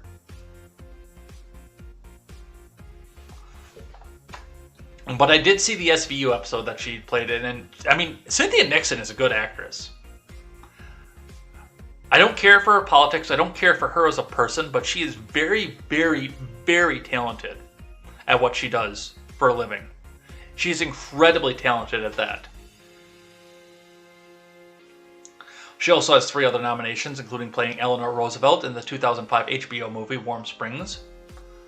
And now she could possibly get another one for the epic troll of Andy Cuomo. Alright. let's keep going here from Insider. A little bit of stuff from, well, I know some of you guys are in Illinois, so you guys will be excited to see this one here. GOP Rep Adam Kinzinger could lose his seat in redistricting process, but says he won't rule out a Senate or gubernatorial run. I'm not too freaked out. From Oma Sadiq. Adam Kinzinger is likely to lose his House seat after Illinois Democrats redraw the state map for post-2020 redistricting cycle, according to a Politico report on Wednesday. Kinzinger, who rose to prominence in the Trump era as a vocal critic of the former president, has represented Illinois' 16th congressional district, which covers the exurbs of Chicago since 2013. Let me see where Illinois 16 is.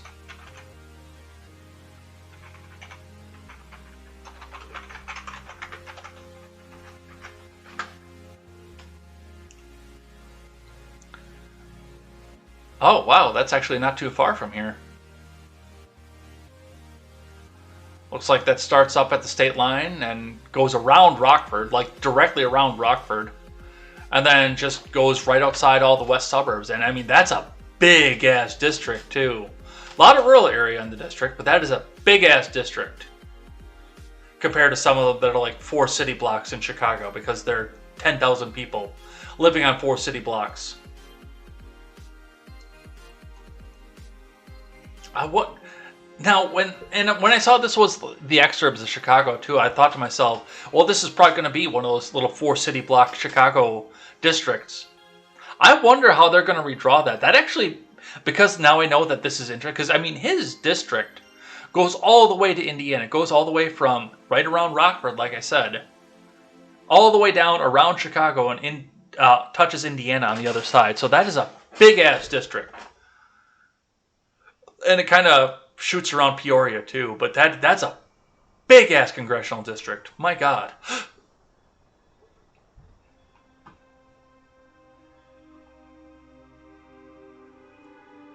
Democratic state lawmakers who are in control of Illinois' redistricting map are planning to remove Kinzinger's seat. Sources familiar with the process told Politico, yeah, it's one of the few Republican seats that they can get in that area. If that happens, Kinzinger may have to run for another office in the blue-leaning state, should he choose to remain in elected office next year. Kinzinger told Politico he certainly won't rule out Senate or gubernatorial or anything else. Maybe, who knows, he said, yet the congressional Republican added that staying in the office is not necessary because I still have a passion for what I'm doing and I'd still fight hard for what I believe. Kinzinger said he knows the seat may get axed and is not overthinking it. So let me show you how big this district is. And that's, like I said, we talked about like Illinois is losing a seat or New York is losing a seat. And they might district out Alexandria Ocasio-Cortez's seat, or California's losing 2 seats. They might lose Katie Hill's seat or something like that. Well, it's not Katie Hill's seat anymore. You know, we keep talking about they might lose some of these troublesome Democrat seats in some of these states, but let's bring this up here and show you guys what this is. And I know it's a small picture, but if I blow it up, they're going to take the lines out of it. But I mean, I am familiar with Illinois, and that is a big-ass congressional district. That is a lot of land to cover right there.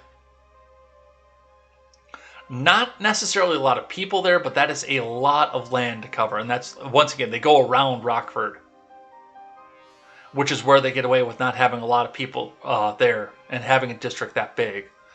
But that is a lot of land right there. And I don't know how they would cut that back up. But, I mean, yeah, Elaine pointed this out on the Red Net Show when we were talking about New York losing a seat and districting out Alexandria Ocasio-Cortez's seat. In spite of the fact that even if they can manage to get rid of her politically somewhere, that is going to be a safe Democrat seat, and they're not going to get rid of that. And all these little districts in Chicago that have like 4 city blocks and 10.5 million people living in those 4 city blocks, those aren't going away either, because those are safe Democrat seats in a Democrat-run state. Those are safe seats. They're not going to get rid of one of those. They're not going to get rid of Katie Hill's. Well, Katie Hill's seat they might, because that's a reliably Republican seat. She just was a one-off for a second as a Democrat in Santa Clarita. That was a one-off for her. But yeah, I mean, they're not going to district out safe seats. They're going to district out the seats with Republicans in them, especially in a blue state state like that. So, I mean, good luck to those people in Springfield for how you want to draw that. I would actually have to look down and see a map of Illinois districts to see how they could possibly combine that in to the districts that surround, and also make sure that they all possibly go Democrat on top of it.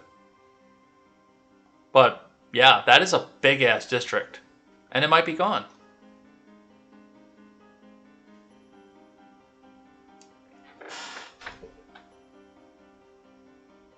Alright, where were we? We were at Insider. And I don't think that Kinzinger has a fucking... I mean, he is towed the Democrat line, the anti-Trump lines for the other thing, but I don't think that's enough to beat Chicago machine politics and be the governor or a senator in that state either.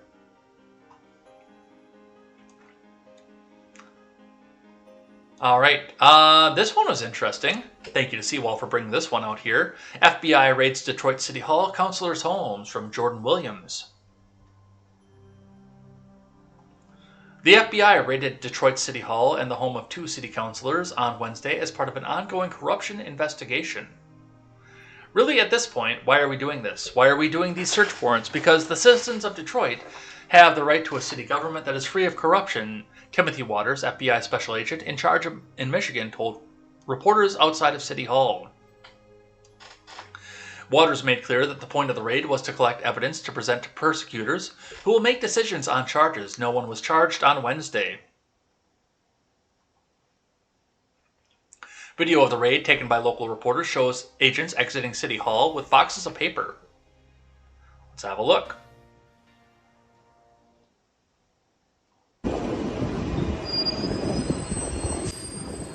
Yeah, that's usually not a good sign. Yeah, that's usually not a good sign. That is typically a really, really bad sign if you're the politician who's being investigated.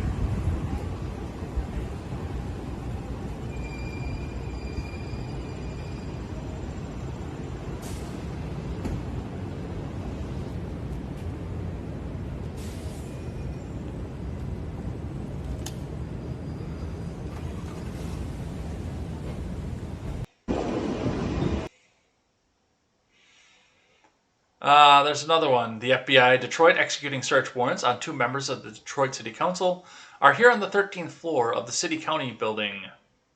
I'm here at Detroit City Hall, 13th floor. You'll see the feds now. They're taking boxes out.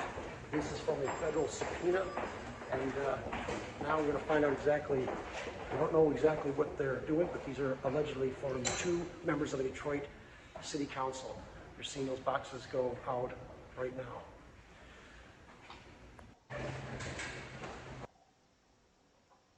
In addition to City Hall, the homes of City Council members Janae Ayers and Scott Benson were raided, according to the Detroit Free Press. The Hill has reached out to council members for comment. And let me guess, they could not immediately be reached for comment. It wasn't clear what exactly led to the search warrants on Wednesday, but the Free Press noted that it comes weeks after another City Council member, Andrew Spivey, was indicted on corruption charges.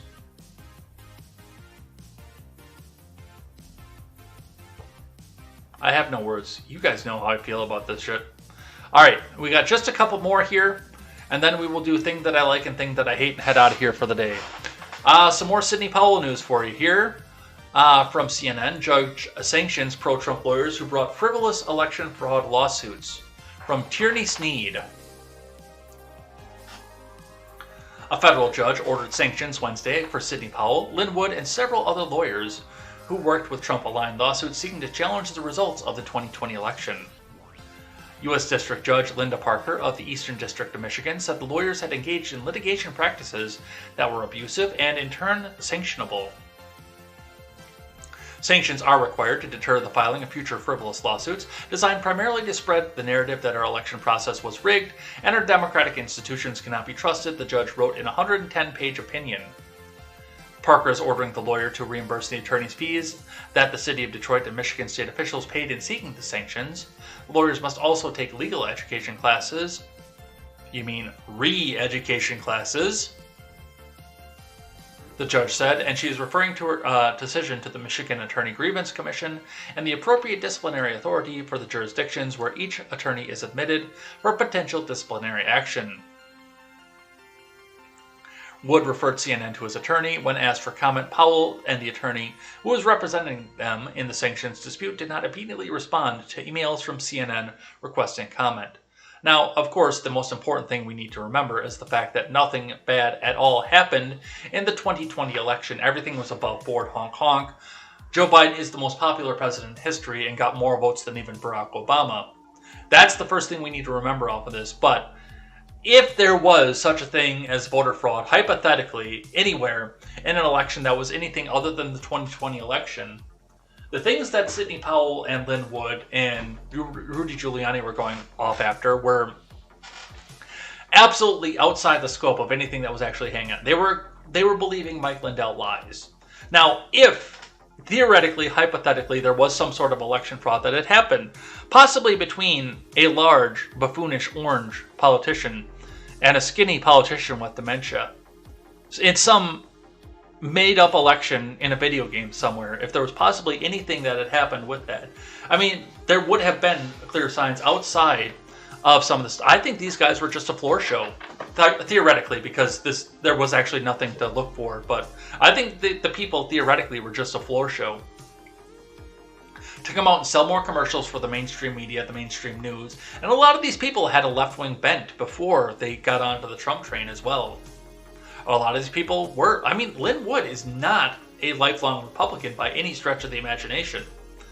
Giuliani is. I mean, he was a Republican mayor of New York City, but he's old, and I think that there's a few things missing upstairs there. He did good while he was the mayor of New York City, but he's getting there. Sidney Powell I know nothing about, other than the fact that I think she's fucking off her rocker too. I think that the Donald just has bad luck in picking lawyers, theoretically, because there was no reason to pick lawyers for the 2020 election because nothing bad happened. Honk honk. Alright, the last one is an article and then a tweet, and we'll talk about that. From Engadget, OnlyFans has suspended its ban on sexually explicit content. From Jay Fingus. OnlyFans' upcoming ban on sexually explicit material appears to have been over before it even began. The company said it had suspended its planned October 1st change after having secured assurances needed to support its existing creator base. The exact situation isn't clear. We've asked for comment, but it appears adults-only content is safe for now. A more detailed communique will reach producers soon. The statement suggests OnlyFans triumphed, at least momentarily, in its fight against big banks.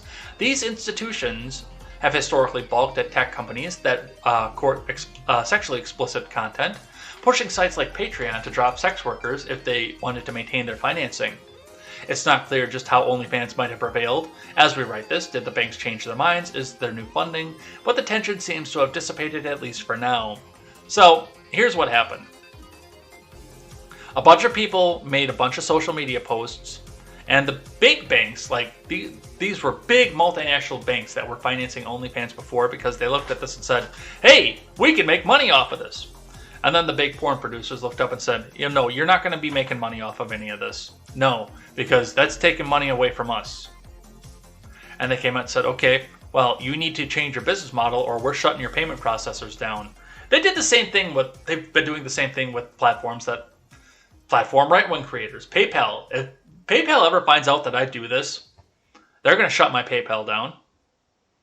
But you guys can totally donate a little bit through PayPal or buy me a coffee, which will come to me via PayPal, if you want, to stick it to them and say, hey, this is what we're doing for now.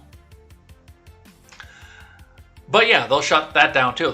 They won't go after like the company itself. They'll go after like MasterCard. They'll shut down the processor to go to PayPal or Stripe or whatever the fuck it is.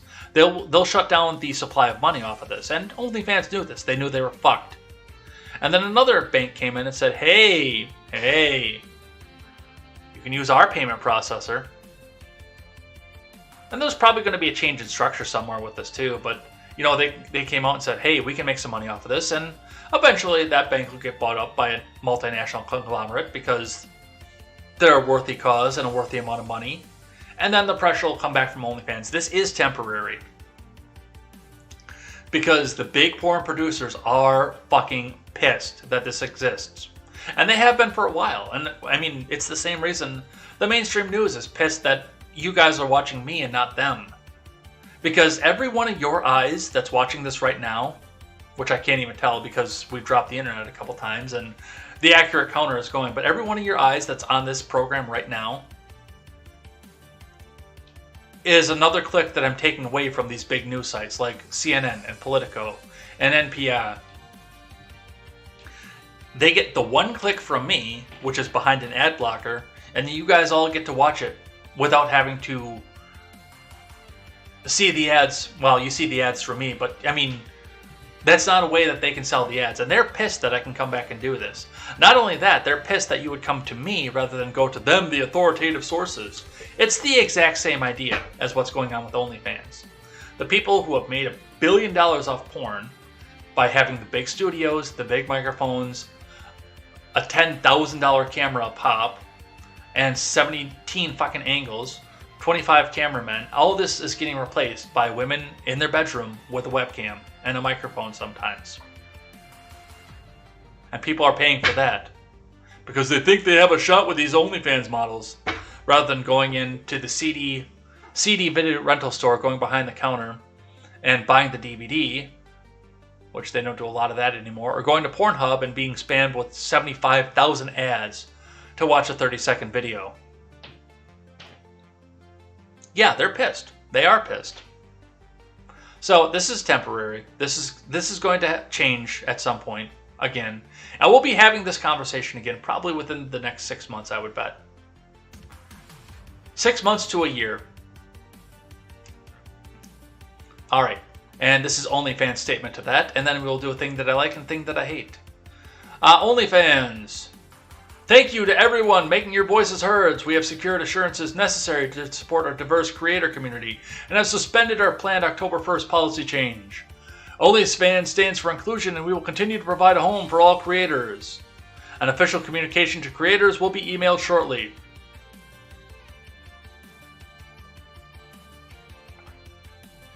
And one of the first replies off the top is something special about the special way you gaslight and manipulate us. It's starting to make me feel like this is an account run by one of my ex-boyfriends. Yeah, okay. Alright, anyway, that's what OnlyFans is doing. Alright, let's do a thing that I like and a thing that I hate and head out of here for the day. So, you remember that washed up actress from the 80s and into the 2000s who was very vocal about canceling anybody who disagreed with her politically and had nothing in her closet whatsoever? Well, that's not exactly the case, and I think this is poetic justice. I hate the fact that cancel culture has come to this point, but I think this is poetic justice. From Kotaku. Oh no! Jeopardy's other new host is pretty bad too. From Ian Walker. Mayim Bialik, neuroscientist and sitcom actor, is the last remaining host of Jeopardy following the high-profile departure of executive producer Mike Richards as the late, great Alex Trebek's replacement. But where Richards was taken down by his skeevy treatment of women, Bialik is courting her own controversy thanks to resurfacing past comments she's made about vaccinations and birth via cesarean section. Bialik, who's been hired to host Jeopardy spin-offs and specials as opposed to the main syndicated gig Richards once held, has faced renewed scrutiny over past statements after officially joining the quiz show on August 11th. As pointed out by Vanity Fair, the Big Bang Theory star previously discussed reluctance to vaccinate her children in a 2012 parenting guide she wrote titled Beyond the Sling. So she's anti-vax. No, I mean, she's reluctant to vax, and I respect the decision, especially given her deep, deep Jewish faith. I know that's a big part of that, and they don't like tattoos either. They want you to be able to go into the ground as pure as God's creation in the Jewish faith. So I understand the reluctance to go with that, but, I mean, we've been being trained for this forever. And I love seeing it come home to roost at this point. This is as left as you can. This woman is as left as you can possibly get. As left-wing, as leftist as you can possibly get. And they even came for her. I hate this because they could come for all of us on the same thing, but I love the fact that, I mean, they came for her too.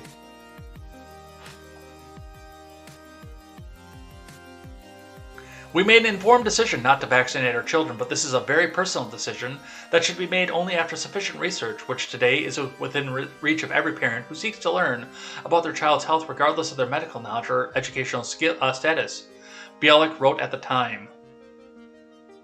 Yeah, she, by today's definition, is anti-vax and must be taken away. And you know that everybody went out and scoured through every single thing that she possibly said in the past to make sure that the right wing couldn't run. And I think that's what this is too. They did a pre-scrub to make sure that the right wing couldn't come out and find anything to use against her or anything else like this. But I love to see the equal opportunity side of this. And a person who has advocated for people like me to be taken down and booted off the internet has now been booted off of what constitutes what's left of network television.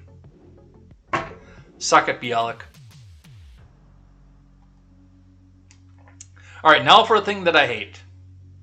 So, this is a little bit dystopian, and we talked about dystopian with the camps that help you focus over in Australia. We talked a little bit about that. But then now we have this here from NBC News on top of it. Map. See how many adults in the U.S. have not been vaccinated by state. Our survey shows that 3 in 10 adults say they would be more likely to get vaccinated if the vaccine was fully approved. So, I mean, this is your standard trope of, oh, here are the bad states that aren't getting vaccinated. Here's what you need to do. And here are people that are going to get vaccinated because the FDA said it was approved. But the map is what I hate. The map bothers me because we're sitting to a point right now, and I look at this and I say, really? Really?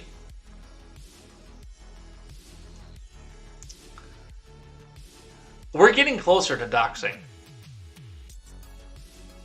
As we move further along through this thing, we are getting closer and closer and closer to doxing.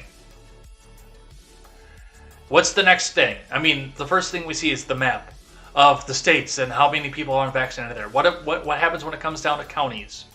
What happens when it comes down to cities when they show the population density map of, hey, here's where your unvaccinated are, here's where your vaccinated are. This is scary shit right here, the fact that they come out and do this. And I mean, some of the regular offenders would be on there. Wyoming is almost entirely unvaccinated. Mississippi, Alabama has caught up a little bit because of the Trump push off of there. Georgia, South Carolina. I mean, you'd expect these to be redder. I actually expected Wisconsin to be redder. Do better, Wisconsin. Wisconsin, percentage of adults, 30.5. Number of adults, 1,389,465. And that also bothers me too, because they have the number of adults in the state listed with all this. Like Wyoming, 201,000 adults. 45% of adults are unvaccinated. Montana, 318,845 adults. 37.95 unvaccinated.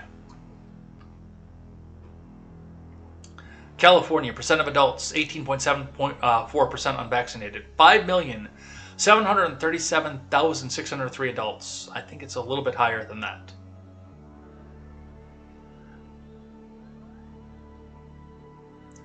But this is terrifying. The fact that they're doing this. And this does look like a direction where they're trying to push us against each other in any way they possibly can. So, if you want to get the vaccine, get the vaccine. That's what I've always told you from the start of this. If you don't, then don't. If you want to get the vaccine and you don't have a way to get there, I'll take you there. I am in support of your decision to make your own bodily autonomy. I am in full support of that. I might joke with you and jab with you and say, hey, how's your cell reception? But I am in full support of you going out and doing whatever it is that you want to do. But you don't need to be doxxed to be told that you need to go get the vaccine, you can make your own decision on that. Maya Bialik did it. We just saw that in Kotaku. She made her own decision on that and vaccinating her kids. Why can't you? Oh, because she's a Hollywood elite. But now she's canceled. Alright, that's enough for the day here. Let's get out of here for the day, shall we?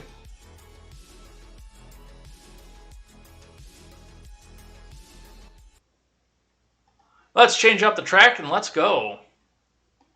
Alright, so with that, we're going to head out of here for the day. Thank you everybody who came by. Yeah, everybody come by, man.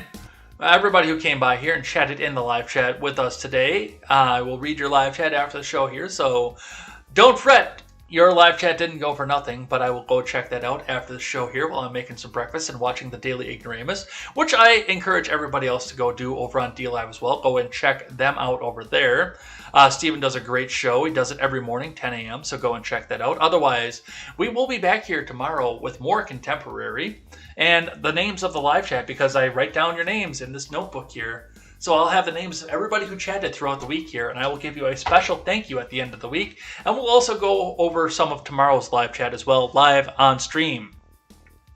And remember, if your comment is sufficiently stupid or bigoted, it will get read live on the air. So we will see you tomorrow for that.